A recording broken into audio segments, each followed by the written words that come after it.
Hi అండి, welcome back to me Durga channel. అయితే నేను చేసిన కొత్త రెసిపీ మీ అందరి కోసం షేర్ చేద్దామని అనుకుంటున్నానండి. బచ్చల కూర ఎగ్ కాంబినేషన్లో కర్రీ అయితే ప్రిపేర్ చేశాను. అయితే ఎక్కువగా నేను ఎగ్ చుక్కు కూర కాంబినేషన్లో కర్రీ చేస్తాను. అయితే నేను మార్కెట్కి వెళ్ళినప్పుడు కొంచెం డిఫరెంట్గా బచ్చల కూర కనిపించిందండి. కాడలు పొడుగ్గా ఉన్నాయి. అసలు బచ్చల కూరేనా అనిపించింది నాకు. అయితే ఈ కర్రీ ప్రిపేర్ చేస్తుంటే మాత్రం ఆకుకూర ఉడికేటప్పుడు వచ్చిన స్మెల్ అనేది నాకు అర్థమైందండి. అయితే నేను ఈ కర్రీ ఎలా ప్రిపేర్ చేశానో మీ అందరికీ ఇప్పుడు చెప్తాను. ముందుగా స్టవ్ పైన ప్యాన్ పెట్టుకోండి. ప్యాన్ హీట్ ఎక్కిన తర్వాత 3 టేబుల్ స్పూన్ ఆయిల్ వేసుకోండి.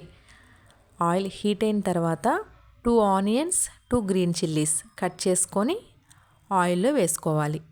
అవి కొంచెం ఫ్రై అవ్వటానికి సాల్ట్ వేసుకోండి. ఆనియన్స్ అనేవి నార్మల్గా ఫ్రై అయితే సరిపోతుందండి. తర్వాత 3 మీడియం సైజ్ టమాటోస్ కట్ చేసుకున్నవి ఇందులో వేసుకోవాలి. ఇక ఆనియన్ టమాటోస్ ఈ రెండు కూడా బాగా కుక్ అయిపోవాలి. అంటే బాగా ఉడకనివ్వండి.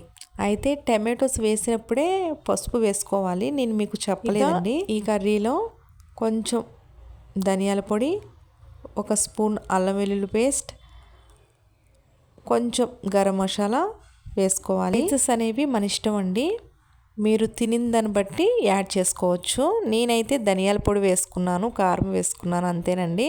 ఎందుకంటే అనుకోకుండా నేను ఈ రెసిపీ అయితే ట్రై చేశాను. లేకపోతే అన్నీ రెడీ చేసుకుని ఉంచుకుంటానండి.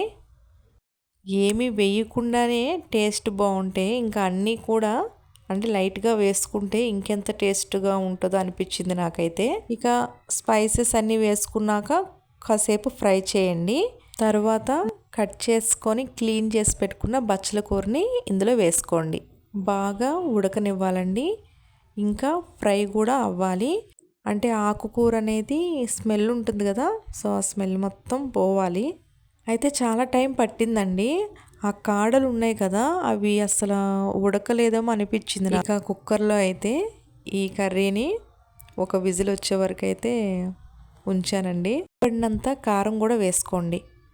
ఇక కుక్కర్ విజిల్ చల్లారినాక చూశాను, సో పర్వాలేదు అనిపించిందండి. బాగా కర్రీ అంతా దగ్గర అయినాక ఎగ్స్ వేసుకున్నాను. ఆనియన్స్ వేస్తాం కదా ఆయిల్లో, అప్పుడు నేను ఫస్ట్ ఏం చేశానంటే బాయిల్ చేసిన ఎగ్స్ని అందులో ఫ్రై చేసుకున్నాను. కొంచెం ఎంతో హెల్దీ అండ్ టేస్టీ రెసిపీ బచ్చల కూర ఎగ్ కర్రీ రెడీ అయిపోయిందండి. ఈ రెసిపీ మీకు నచ్చినట్లయితే లైక్ చేయండి.